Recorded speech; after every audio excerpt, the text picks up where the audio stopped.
ನಿಜವಾಗಿಯೂ ನನ್ನಲ್ಲಿ ಪ್ರಚಂಡ ಶಕ್ತಿ ಇದೆ. ಏನಾರ ನಿಮಗೆ ಬೇಕನ ಏನಂತ ಕೇಳಾಕತ್ತೀರೇನ? ನೋಡ್ರಿ ಇಲ್ಲಿ ಹೇಳ್ತೇನೆ. ಯಾರ ಮಾತು ಕೇಳದೆ ಇರೋ ನನ್ನ ಗಂಡು ನನ್ನ ಮಾತು ಮಾತ್ರ ಕೇಳ್ಬೇಕು, ಹಂಗೆ ಮಾಡೀನಿ.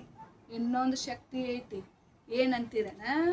ನೋಡ್ರಿ ಇಲ್ಲಿ, ಆ ಮದುವೆ ಆದಾಗ ಒಂದ ಮನೆ ಇತ್ತ, ಈಗ 9 ಮನೆ ಮಾಡೀನಿ. ಇನ್ನೊಂದು ದಿವ್ಯ ಶಕ್ತಿ ಐತಿ. ಕಟ್ಟಿ ಮೇಲೆ ಕೂತಿರ್ತೀವಲ್ಲ, ಆಕೆ ಅಂತಂದು ಹೇರ್ತಾಳ, ಈಕೆ ಅಂತಂದು ಹೇರ್ತಾರ. ಅಕ್ಕಿ ತಂದು ಈಕೆ ಮುಂದೆ ಹೇಳೋದು, ಈಕೆ ತಂದು ಆಕೆ ಮುಂದೆ ಹೇಳೋದು. ಅದು ಹೇಳಿದ್ದೀಟ ಉಪ್ಪ ಖಾರ ಹಾಕಿ ಮಸ್ತ್ ಪಕ್ಕಿ ಹೇಳೋದು. ಇಬ್ಬರು ಜಗಳ ಆಡೋ ಮುಂದೆ ಓಣಿಗೆಲ್ಲ ಎಂಟರ್ಟೈನ್ಮೆಂಟ್.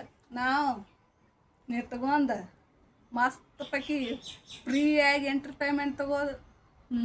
ಇದು ನನ್ನ ದಿವ್ಯ ಶಕ್ತಿ. ನಿಮಗೇನಾರ ಬೇಕನ ಶಕ್ತಿ? ಬೇಕಾದ್ರೆ ಕೇಳ್ರಿ, ಹೇಳ್ತಾನೆ.